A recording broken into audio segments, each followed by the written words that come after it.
Abro la Biblia en Efesios, capítulo 1.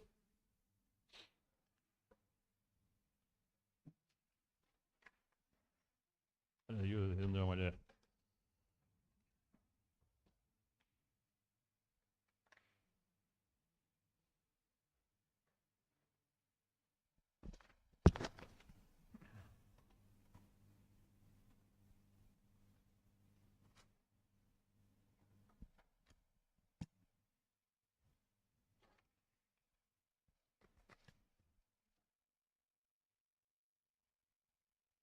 Vamos a leer desde el versículo 1, 15, y vamos a leer el capítulo 2 también. Dice así, 1:15, Efesios dice: Por esta causa también yo, habiendo oído de vuestra fe en el Señor Jesús y de vuestro amor para con los santos, no ceso de dar gracias por ustedes, haciendo memoria de ustedes en mis oraciones, para que el Dios de nuestro Señor Jesucristo, el Padre de gloria, os dé espíritu de sabiduría y de revelación en el conocimiento de Él, alumbrando los ojos de vuestro entendimiento, para que sepan cuál es la esperanza a que Él os ha llamado, y cuáles son las riquezas de la gloria de su herencia en los santos, y cuál la supereminente grandeza de su poder para con nosotros, los que creemos, según la operación del poder de su fuerza, la cual operó en Cristo, resucitándole de los muertos y sentándole a su diestra en los lugares celestiales, sobre todo principado y autoridad y poder y señorío, y sobre todo nombre que se nombra, no solo en este siglo, sino también en el venidero, y sometió todas las cosas bajo sus pies, y lo dio por cabeza sobre todas las cosas a la iglesia, la cual es su cuerpo, la plenitud de aquel que todo lo llena en todo. Y Él os dio vida a ustedes, cuando estaban muertos en vuestros delitos y pecados, en los cuales anduvieron en otro tiempo, siguiendo la corriente de este mundo, conforme al príncipe de la potestad del aire, el espíritu que ahora opera en los hijos de desobediencia, entre los cuales también todos nosotros vivimos en otro tiempo en los deseos de nuestra carne, haciendo la voluntad de la carne y de los pensamientos, y éramos por naturaleza hijos de ira como los demás. Pero Dios, que es rico en misericordia, por su gran amor con que nos amó, aun estando nosotros muertos en pecados, nos dio vida juntamente con Cristo, por gracia sois salvos. Y juntamente con Él nos resucitó a sí mismo, nos hizo sentar en lugares celestiales con Cristo Jesús, para mostrar en los siglos venideros la abundante riqueza de su gracia en su bondad para con nosotros en Cristo Jesús. Porque por gracia sois salvos por medio de la fe. Y esto no es de ustedes, pues es don de Dios. No por obras, para que nadie se gloríe. Porque somos hechura suya, creados en Cristo Jesús, para buenas obras, las cuales Dios preparó de antemano para que abundásemos en ellas. Por tanto, acuérdense de que en otro tiempo ustedes, los gentiles, en cuanto a la carne, eran llamados en circuncisión, por la llamada circuncisión hecha con mano de carne. En aquel tiempo estaban sin Cristo, alejados de la ciudadanía de Israel y ajenos a los pactos de las promesas, sin esperanza y sin Dios en el mundo. Pero ahora, en Cristo Jesús, ustedes, que en otro tiempo estaban lejos, han sido hechos cercanos por la sangre de Cristo, porque Él, en nuestra paz, que de ambos pueblos hizo uno, derribando la pared intermedia de separación, aboliendo en su carne las enemistades, la ley de los mandamientos,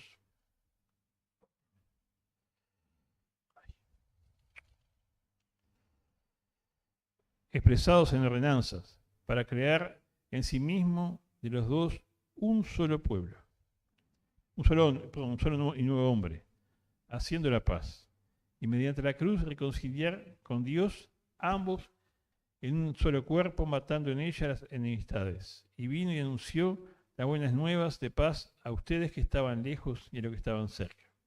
Pero por medio de Él, los unos y los otros, tenemos entrada por un mismo espíritu al Padre. Así que ya no son extranjeros ni advenedizos, sino conciudadanos de los santos y miembros de la familia de Dios, edificados sobre el fundamento de los apóstoles y profetas, siendo la principal piedra del ángulo Jesucristo mismo, en quien todo el edificio bien coordinado va creciendo para ser un templo santo en el Señor, en quien ustedes también son juntamente edificados para morada de Dios en el Espíritu. Oramos, hermanos. Te damos gracias, Padre, porque tú nos has salvado por medio de Cristo. Te damos gracias por la iglesia, por el plan tuyo tan maravilloso que tú has revelado, Señor. Ese plan que tenías desde antes de la fundación del mundo y que ahora ha sido revelado. Y gracias que somos parte de ese pueblo, Dios. Te pedimos por cada uno de los que estamos acá. Tú nos conoces. Tú sabes la situación de cada uno delante de ti. Por eso te pedimos que obres por tu poder según la situación y necesidad, para que tú seas conocido, para que tú seas honrado y glorificado en la vida de todos, Padre. Te damos gracias, te bendecimos en nombre de Cristo. Amén. Bueno, hemos venido viendo varias cosas de este libro, y algunas puntualmente, como que somos aceptados. ¿En quién somos aceptados? O sea, los creyentes somos aceptos, ¿verdad? Somos aceptos en Cristo Jesús, por su gracia. También vimos que los creyentes tenemos una herencia. ¿Dónde está la herencia nuestra? En los cielos, ¿no? Eso es muy importante. No es este mundo el destino de los creyentes. No son. El reino prometido para nosotros no es aquí.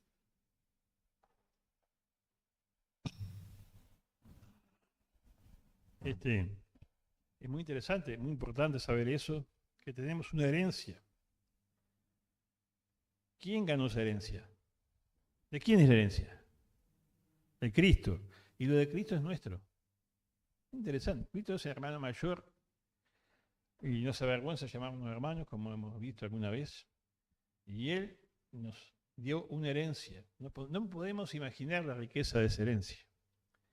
Esas cosas espirituales son en las que tenemos que meditar, ¿verdad? A veces estamos tan imbuidos en este mundo que no pensamos en las cosas espirituales, solo estamos con los ojos clavados en las necesidades inmediatas. Pero pensemos que fuimos llamados por Dios, por Cristo, para estar con Él, donde Él está. Que la vida en este mundo es un instante. ¿Ustedes creen que es un instante? Sí lo es. La vida en este mundo sí es un instante. ¿Alguno de ustedes puede garantizar que mañana va a amanecer? Sí, sí. En realidad lo decimos, pero es así. Es así. ¿Algún creyente tiene la vida asegurada por 40 años para adelante? ¿No? Eso es lo que pensamos nosotros. Pero a los creyentes le pasan las mismas cosas que le pasan a los no creyentes. Hay cosas que son consecuencias del pecado que si somos fieles no nos van a pasar.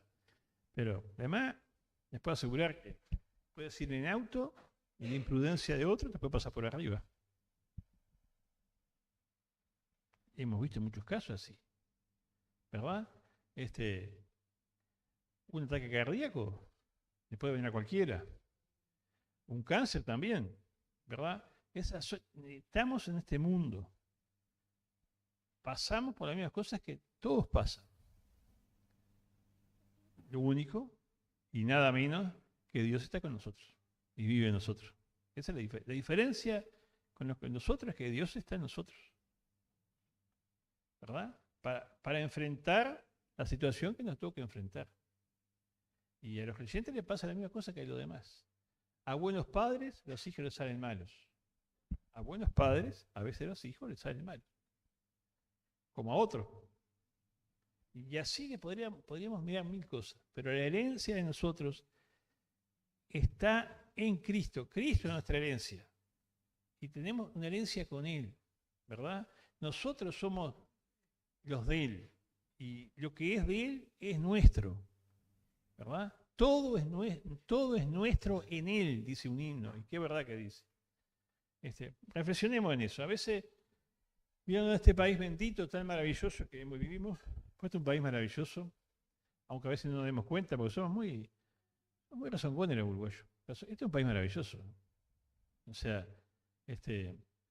hay paz, somos respetados, hay comida en general, hay comida, ¿no? ¿O no? Ay, sí. Es buenísimo, hay libertad. Los creyentes podemos andar con la Biblia bajo el brazo. Muchísimas cosas tenemos. En otros lugares no es así. Nos parece, entonces, bueno, podemos, los creyentes, nuestros hijos, pueden pensar en estudiar, ¿verdad? Con más o menos dificultad, pero pueden pensar en estudiar. Sin que haya alguien que se los prohíba por ser hijos de creyentes. Son todas bendiciones, enormes bendiciones que tenemos. Y a veces esas bendiciones nos hacen olvidar que nosotros no somos habitantes permanentes de este mundo, que somos peregrinos, que vamos en viaje a la Jerusalén celestial. Y lo que se nos ha prometido es nuestra Canaán, ¿verdad? Es con Cristo, no es en este mundo, ¿verdad? Que la Jerusalén que nosotros los creyentes vamos a tener es la Jerusalén celestial. Que nuestro destino es estar siempre con Cristo. La iglesia es la esposa del Cordero, como vamos a estar viendo en este libro. Y va a estar donde el Cordero esté, ¿verdad? Donde Cristo esté, nosotros vamos a estar con Él, reinando con Él. Es maravilloso. Así que tenemos herencia con Él. Y en nosotros vive el Espíritu Santo. ¿Se acuerdan que vimos eso? ¿Cuándo vino el Espíritu Santo a los creyentes, a nosotros que hemos creído? Cuando aceptamos a Cristo, cuando creímos, fuimos sellados con el Espíritu Santo, ¿verdad? Que estas arras, explicamos lo que es la arra, ¿verdad? Que cuando se hace un negocio, se hace un compromiso, el que va a comprar deposita parte del precio, que si después se echa para atrás lo pierde, ¿verdad? Nosotros fuimos comprados por Cristo, somos de Él, pero Él no puso algo, se puso a sí mismo, porque el Espíritu Santo es Dios mismo. Somos la garantía de que somos salvos, de que Él va a completar la obra en nosotros, de que esa herencia es para nosotros, es que Dios vive en nosotros. El día que creímos fuimos sellados, ¿verdad? Y por eso tantas cosas nos pasan, que nos damos cuenta de los pecadores que somos, que tenemos ganas de no pecar, que antes siempre teníamos ganas de pecar, que tenemos ganas de Dios, que podemos orar, ¿verdad? Con más o menos dificultad, pero todos podemos orar. Y bueno, eso porque el Espíritu Santo está en nosotros. Y en la medida que nosotros lo escuchamos a través de su palabra y lo buscamos en la intimidad, en el silencio, Dios empieza a crecer en nosotros y esas cosas se hacen más reales y más grandes, ¿verdad? Somos sellados con el Espíritu Santo el día que creímos. No pedimos que el Espíritu Santo venga, vino solo, ¿verdad? Y como decíamos, algunas personas son más emocionales, otras menos emocionales.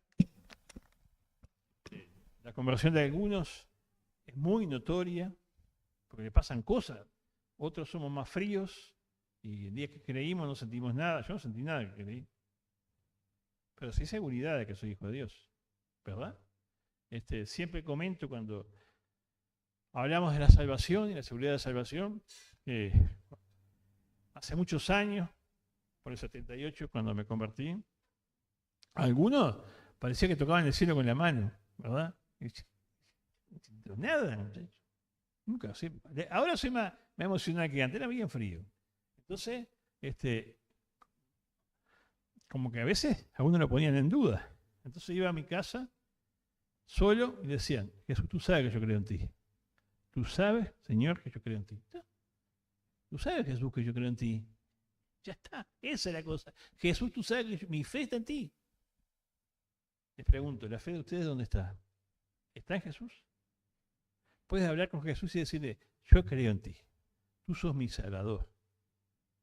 Sos mi Dios. en la cruz llevaste mis pecados, por eso me perdonas. Esa certeza es la que tenemos que tener.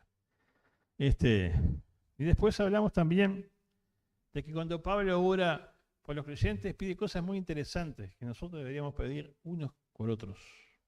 Y es en crecer en esa gracia, crecer en el conocimiento, tenemos que pedir unos por otros que los hermanos crezcan en el conocimiento de Dios. Y que el poder de Cristo, el poder de Dios que levantó a Cristo, se manifieste en nuestras vidas. Está bien que pidamos para las necesidades inmediatas de las personas, por supuesto, y oramos por Ariel, que de una mano hinchada no pudo venir, por supuesto que tenemos que orar, pero tenemos que orar por mucho más que eso. Levantar los ojos y orar para que mis hermanos conozcan la grandeza de Cristo, conozcan a Dios personalmente y lo vayan conociendo. Porque eso es lo más grande que hay, que las personas conozcan a Cristo, no solo como Salvador, o sí como Salvador, pero después vayan experimentando esa salvación en las distintas etapas de su vida como su Dios. Oremos así unos por otros, hermanos. Van a ver que las cosas cambian. Oremos así unos por otros. Y para que conozcan el poder, ese poder que levantó a Cristo. Hablamos de eso el otro miembro. El poder más grande fue el que levantó a Cristo, porque Cristo murió. ¿Por qué murió Cristo? ¿Por qué murió Cristo? Por los pecados del mundo, pero tu pecado, mi pecado y el pecado de todo el mundo. El pecado es muy poderoso, pero Cristo murió por nosotros. Y Cristo se levantó, fue levantado. El poder de Dios levantó a Cristo de ese pecado por el cual él había muerto. Tremendo poder. El poder que da una vida nueva para vivir libre del pecado. Y ese es el poder que yo quiero conocer y que quiero que mis hermanos conozcan. El poder que te hace vencer el pecado y no pecar. Es tremendo ese poder, ¿verdad? El viejo hombre siempre quiere pecar. Ahí, ¿verdad? Pero el poder de Dios te hace no pecar. Y te da sabiduría también para no pecar, para salir de las situaciones y vencer. Y no tenemos por qué vivir cayendo y cayendo. Si nos agarramos de ese poder, vencemos el pecado en sus múltiples formas. Y tenemos que orar unos por otros para que ese poder se manifieste en nosotros. El poder que nos hace vencer el pecado. ¿Verdad? Que va junto con conocerlo. ¿Me explico? Oremos así unos por otros. ¿Verdad? El poder que tenemos que experimentar es ese. El que venció la muerte. ¿Dónde está, oh sepulcro, tu victoria? ¿Dónde ha muerto tu aguijón? Vencidos. Están vencidos. Tremendo eso, ¿verdad?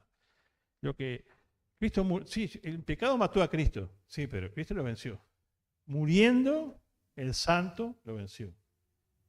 Esas son las realidades espirituales, ¿verdad?, que tenemos que conocer. En esas cosas tenemos que crecer. En este tiempo tan superficial, leí una cosa que me perdonen los jóvenes, ¿no? Parece que la capacidad de crecimiento de la generación actual de jovencitos es inferior a la actual, que por primera vez en la historia está pasando eso. En la generación, llegó a la generación llamada Alfa y después ha ido decreciendo. Está pasando cosas horribles. Porque está mal, todo está mal.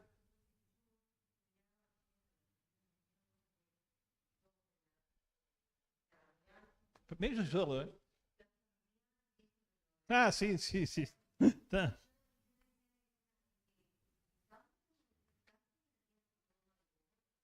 Yo qué sé. Sí, ¿sabes que estamos? ¿Sabes que es muy peor? Es una cosa muy lamentable, porque es una cosa irracional. Porque ni siquiera es una cosa de pasión sexual, es una cosa de locos. Muy triste eso que sucede. Yo pienso que es una moda también, ¿eh? No creo que dure demasiado eso. Es lamentable. Porque yo no me voy a tener, no es el tema de ahora, no me voy a tener en eso, pero la falta de identidad que tienen los jovencitos es tremenda. los muchachos no saben quiénes son, pero los grandes también. ¿Por qué se suicida la gente? No solo los policías, ¿eh?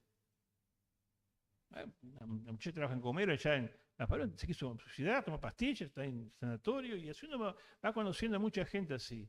Porque la gente no sabe quién es, no tiene identidad, está perdida. La gente está perdida, como dice acá, ¿verdad? Pero el poder de Dios salva a las personas como nos salvó a nosotros, ¿verdad? Cristo salva. El poder de Cristo salva, no el poder nuestro. El poder de Dios salva. Por eso necesitamos orar uno con otros para que ese poder se manifieste en la iglesia.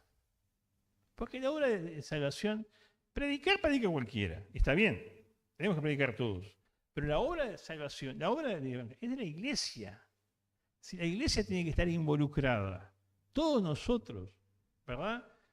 Porque todos nosotros involucrados con distintos dones y talentos, vamos a servir juntos y la gente se va a convertir, ¿verdad?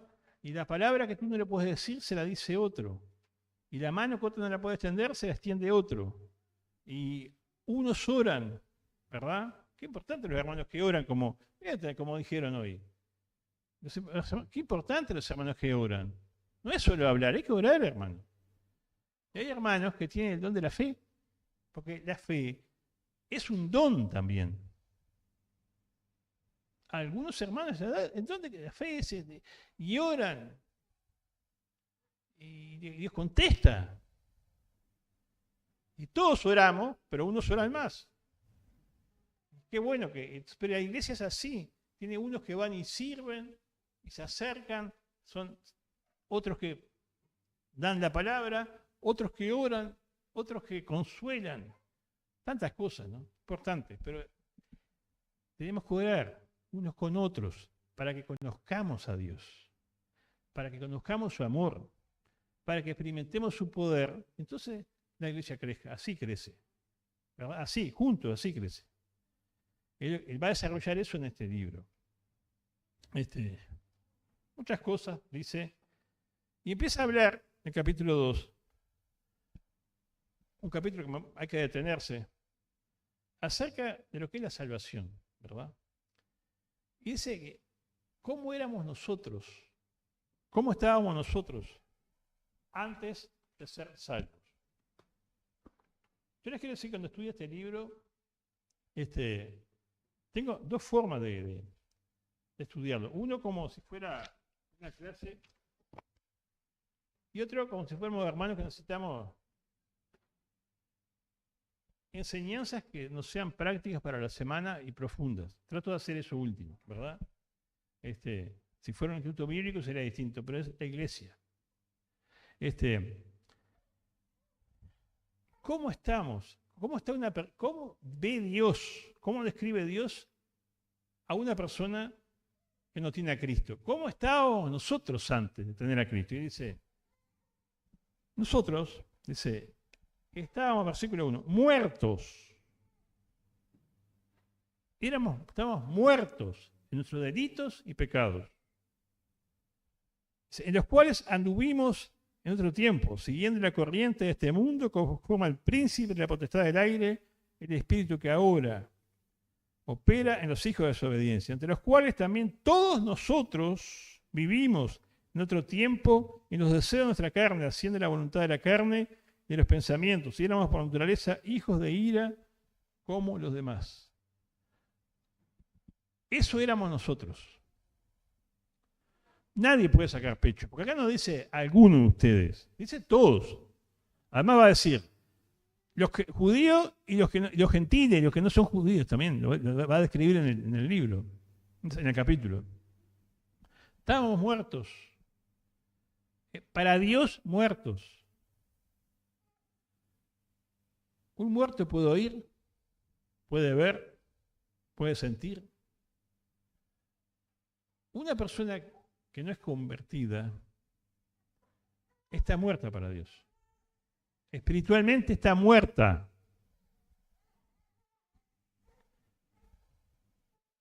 Por eso, las cosas de Dios no las puede entender, porque está muerto.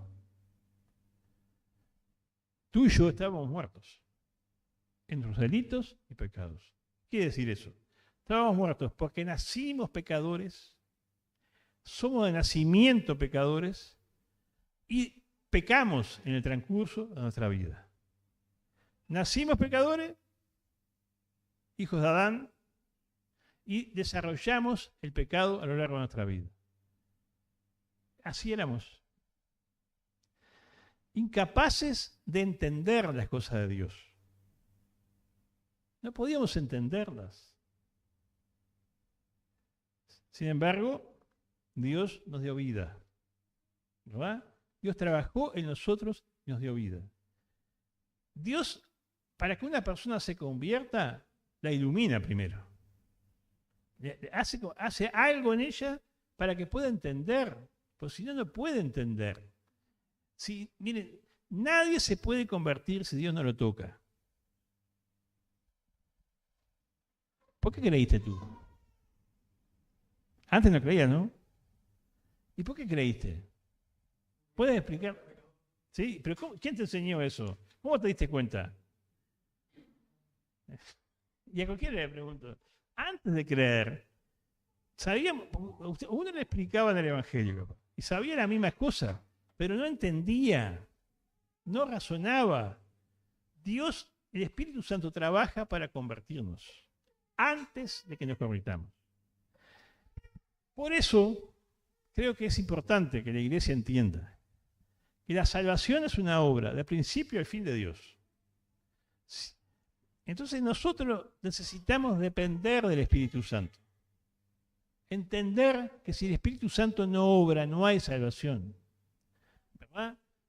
Si no le ha amanecido a la persona, nunca va a decir la ley y el testimonio, como dice el Antiguo Testamento. Tiene que amanecerle, y para eso se precisa Dios. Esto no es una cuestión de argumentos humanos, de filosofía. No, es una cuestión de Dios. ¿Qué hace el Espíritu Santo? Muestra a Cristo y a las personas la necesidad que tienen de Cristo. Vincula la necesidad de la persona con Cristo. Pero trabaja de esa manera en la persona, mostrándole su necesidad y lo que Cristo ha hecho. Lo hace Dios a eso. Por supuesto, nosotros somos instrumentos, porque nosotros somos los que predicamos, los que acercamos la palabra. ¿Me van siguiendo también? Ahora, eso tiene mucha importancia, porque cuando vamos a predicar, tenemos que ser conscientes que tenemos que depender de Dios. Si no, no se convierte en nadie. ¿Me explico lo que digo? ¿Ah? Y recuerden siempre que Dios quiere que la gente se convierta en discípulos. Dios quiere discípulos, ¿verdad? Dios quiere que la persona se convierta en un aprendiz de Cristo, que su vida se transforme, que sea parte de la iglesia. Miembro activo. Eso en definitiva es eso, ¿no? Dice, bueno, los cuales anduvieron en otro tiempo, siguiendo la corriente de este mundo, conforme al príncipe de la potestad del aire, el espíritu que ahora opera en los hijos de desobediencia. Antes, es como si fuera un arroyo, ¿vieron? Un arroyo que va. Todos íbamos siguiendo la corriente. Todos seguíamos la corriente, ¿verdad? La corriente de este mundo, de los pensamientos, la filosofía, la forma de vivir de este mundo. ¿Me explico? La gente tiene una forma de divertirse, tiene una forma de sentir, de amar, de pensar, de luchar. Va en contra de Dios. Un mundo que va en contra de Dios. Y no solo piensen en las cosas extremas, porque hay metas que la gente tiene que no son de Dios. La gente piensa en hacer cada vez más plata y estar cada vez más cómodo. Es así, ¿no? Sí. Complicarse cada vez menos. Vivir cada vez más tranquilo. ¿No dice eso la gente? ¿Cómo dice? No, yo no me quiero complicar. No, ¿verdad? Es una forma de vivir conforme al diablo. Porque centra a las personas en sí mismo. ¿Verdad? La persona es el centro de todo y busca hacer las cosas que le queden cómodas, que le gusten, que le agraden, que lo hagan feliz. ¿Vamos siguiendo ahí? Para algunos ser feliz será gozar de muchos vicios. Para otros ser feliz será estar tranquilito, solo, con los suyos, quietito, ¿verdad? Disfrutando de los nietos, hasta eso puede ser, ¿eh? Mira, quietito y siguiendo la mía. Haciendo la mía. ¿Me explico? Ojo, ¿eh? Esa es la corriente del mundo. La gente vive así. No todos son extremadamente pecadores, como decimos.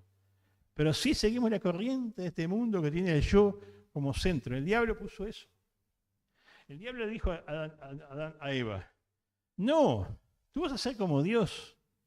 Vas a saber lo que es bueno y lo que es malo. Vas a decidir tú qué es lo que está bien, qué es lo que está mal y qué forma de vida quieres tener.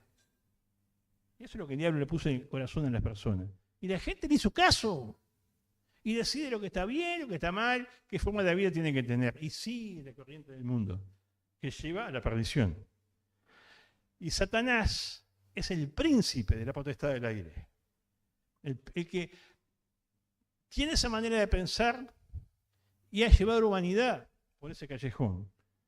Entre esos estábamos nosotros, ¿verdad? Vivimos en otro tiempo, dice versículo 3, conforme a los deseos de nuestra carne.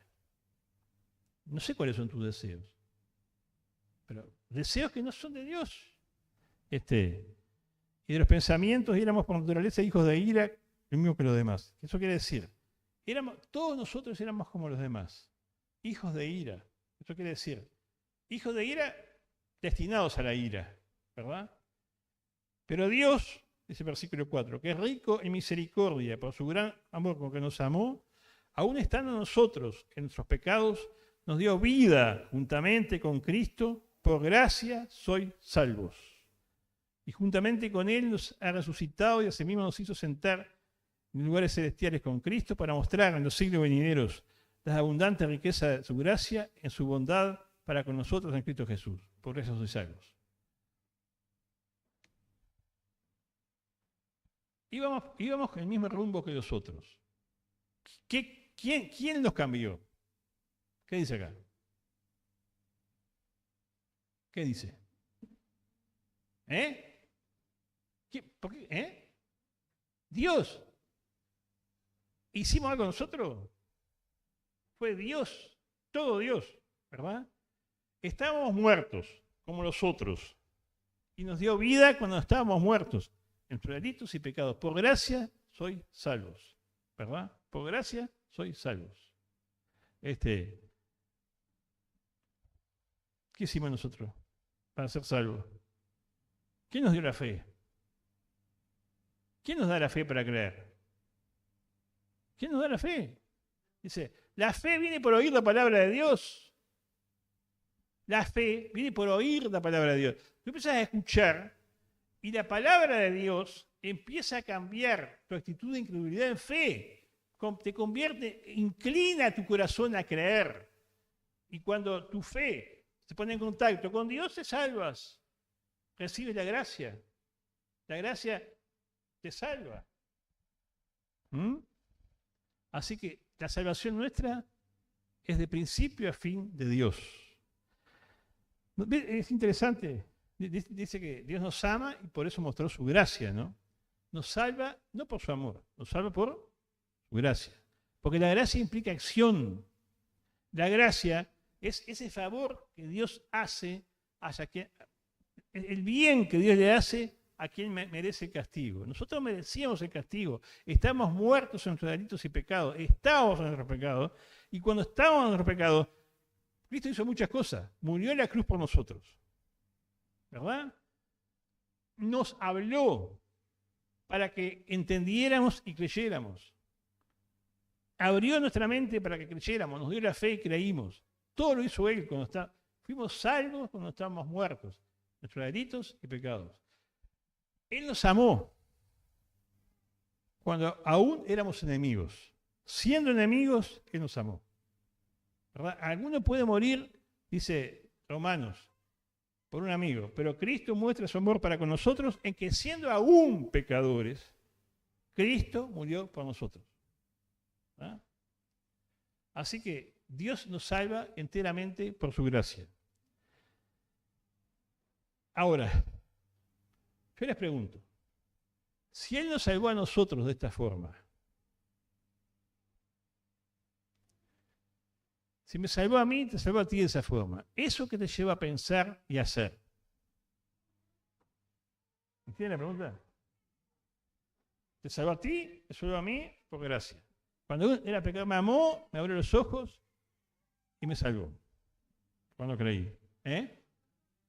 Cambiar la forma de vivir, sí, no. Pero, a ver, estamos en el mundo, ¿no? Somos testigos. ¿Él puede salvar a la otra gente de la misma forma? Sí.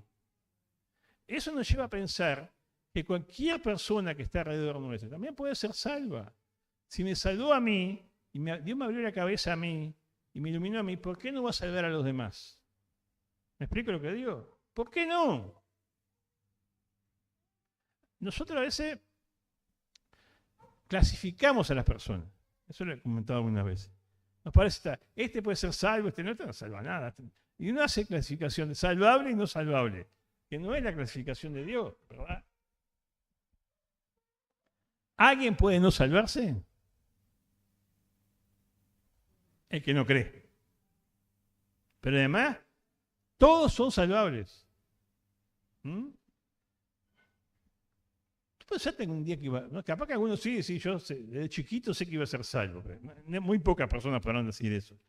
¿Ustedes pensaron que iban a ser cristianos, que iban a estar en este lugar, aburriéndose un poco, pero que iban a estar acá hablando de Cristo?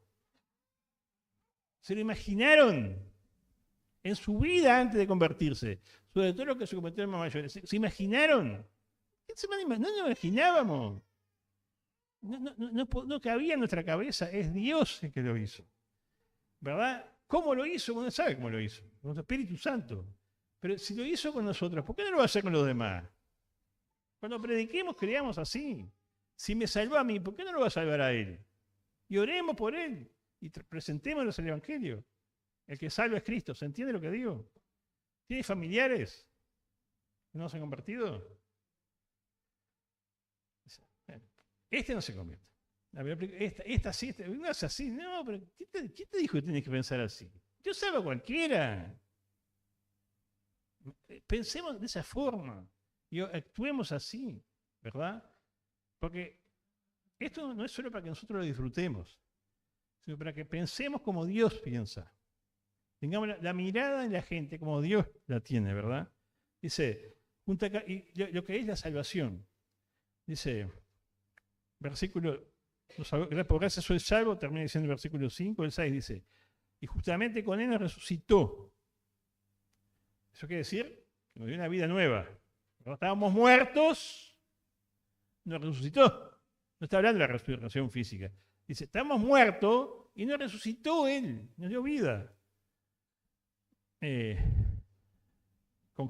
dice, nos hizo sentar en lugares celestiales con Cristo Jesús. Ya le hemos hablado de esto, ¿verdad? Para Dios, la salvación nuestra ya está completa. Nosotros estamos transcurriendo a través de ella. Pero para Dios ya estamos sentados en lugares celestiales. No depende de ti, es Dios. Tú vas a estar sentado un día literalmente en lugares celestiales, pero para Dios ya estás. Es una cosa que nadie te puede sacar. O sea, cuando alguien dice que se puede perder la salvación, no conoce la Biblia, no conoce lo que la Biblia habla de la salvación. La salvación no depende de tu fidelidad, depende de Dios. Desde el día que naciste de nuevo, depende enteramente de Dios. Y tu destino es sentarte en lugares celestiales con Cristo Jesús. Con Cristo, al lado de Él, ¿verdad? Dice, para mostrar en los siglos venideros las abundantes riquezas de su gracia, en su bondad para con nosotros en Cristo Jesús. Por la eternidad, ¿ustedes se imaginan nosotros sentados en lugares celestiales con Cristo? Lo podemos imaginar, es muy difícil imaginarlo, ¿no? Estamos sentados en lugares celestiales y toda la creación, los ángeles, todos los otros seres, van a mirar a ti, a mí, a la iglesia, y van a ver la gracia de Dios. Nosotros vamos a engrandecer a Dios. Porque al habernos salvado y darnos la vida que nos dio, eso engrandece a Dios, ¿verdad? Somos para la alabanza de su gracia. Nosotros ya somos. Es una cosa maravillosa. De donde estábamos nosotros, y tú sabes, y yo sé, lo que somos por nacimiento, lo que son nuestros delitos y pecados, tú sabes. Son malísimos, muy malos. Sin embargo, Dios nos salvó de eso. Nos dio vida, nos levantó, y vamos a hacer por la eternidad para la alabanza de su gracia. Porque Dios es juez, pero lo que más lo engrandece es su gracia.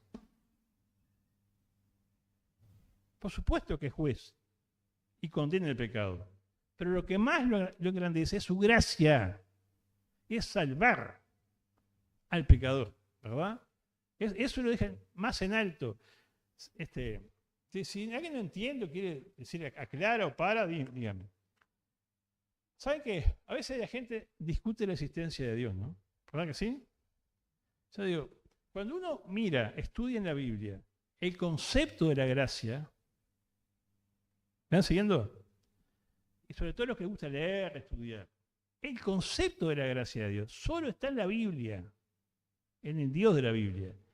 Todo lo que ustedes puedan leer de filosofía, de literatura, de conocimiento de otras religiones, no conocen la gracia. No la pueden conocer. La gracia de Dios demuestra la existencia de Dios. Me explico lo que quiero decirle, ¿no? ¿Quién más? A ver, tú que estudias literatura, sos profesor de literatura. ¿Quién más tiene un concepto de gracia? Nadie, no existe. No existe. El hombre ha escrito muchas cosas. Dale. Sí, claro, sí, no la tiene. No tiene, claro. Es que así, porque el hombre es así, es hijo del diablo. O sea, la gracia de Dios es maravillosa. Muestra que realmente cómo es el corazón de Dios. Salva al pecador sin dejar de ser santo. ¿Verdad? Es tremendo, porque él siguió siendo santo, siguió siendo el juez, castigando el pecado, pero nos salvó por medio de Cristo.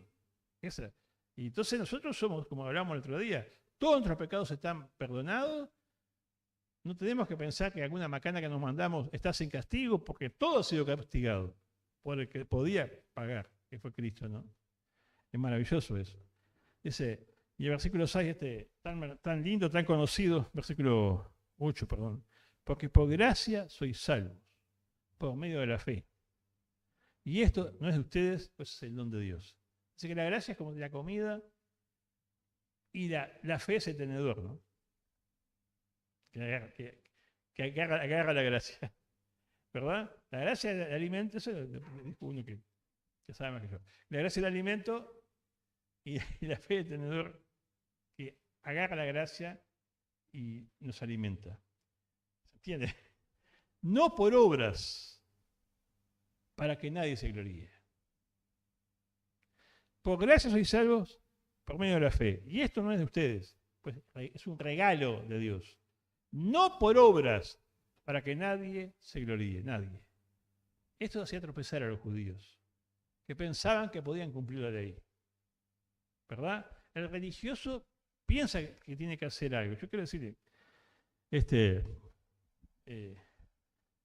yo antes, cuando era jovencito, fui a colegio católico, algunos de acá fueron también.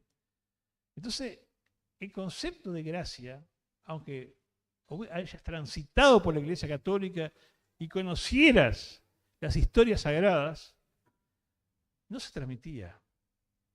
Entonces, algo tengo que hacer. No puede ser todo gratis, ¿no? Algo tiene que hacer, algo tiene que hacer. Y no hay que hacer nada hay que hacer. Porque todo lo hace Dios, ¿verdad? Y ustedes recorren las distintas religiones y siempre quieren hacer algo. Cuando algún grupo que se llame cristiano te invitan que además de creer, tienes que hacer o no hacer algo, abre el ojo. No se puede agregar nada a lo que Cristo hizo. Lo que Cristo hizo ya es suficiente. No hay nada que sumarle. ¿Verdad? Es muy importante predicar así. Cristo hizo todo, es suficiente lo que hizo. No hay nada para agregar. Ya está todo hecho. ¿Me explico? Ya está todo hecho. No le puede sumar. Ya está hecho, ya lo hizo. ¿Verdad? Por eso tenemos certeza. Alguna profesora decía, uno le predicaba, yo no, mis compañeros, le predicamos, yo no era creyente, le predicaban y le decían, ¿y tú vas a ir al cielo? Y dice, yo pienso que sí, que Dios va a ser bueno, que me va a salvar, que son más las cosas buenas que las malas que hice. Ese es un concepto muy triste. Está errado, no es así, ¿verdad? Todo es por gracia. Y somos hechura suya, creados en Cristo Jesús para buenas obras, las cuales Dios preparó de antemano para que anduviésemos en ellas. Dios nos preparó, ¿para qué? Para vivir obedeciendo a Dios. Porque las buenas obras son esas, son obedecer a Dios. Ser un buen padre, son las buenas obras. Ser un buen hijo, ser un buen vecino, en fin, las buenas obras son preparadas, son que le haga caso a Dios en áreas donde le toca vivir, ¿verdad? Y además te digo, también lo podemos desarrollar en otro momento, pero Dios te salva y te da dones, aptitudes espirituales, capacidades espirituales. Y además, ya te había dado talentos. Entonces, te salva para que con esos dones que Él te ha dado y esas capacidades, talentos que ya tenías, los pongas en la mano de Él y extiendas su obra, ¿verdad? Colabores en la extensión del Evangelio. ¿De acuerdo? Bueno, ¿seguimos el viernes que viene? Vamos a tener que ser un poquito más temprano.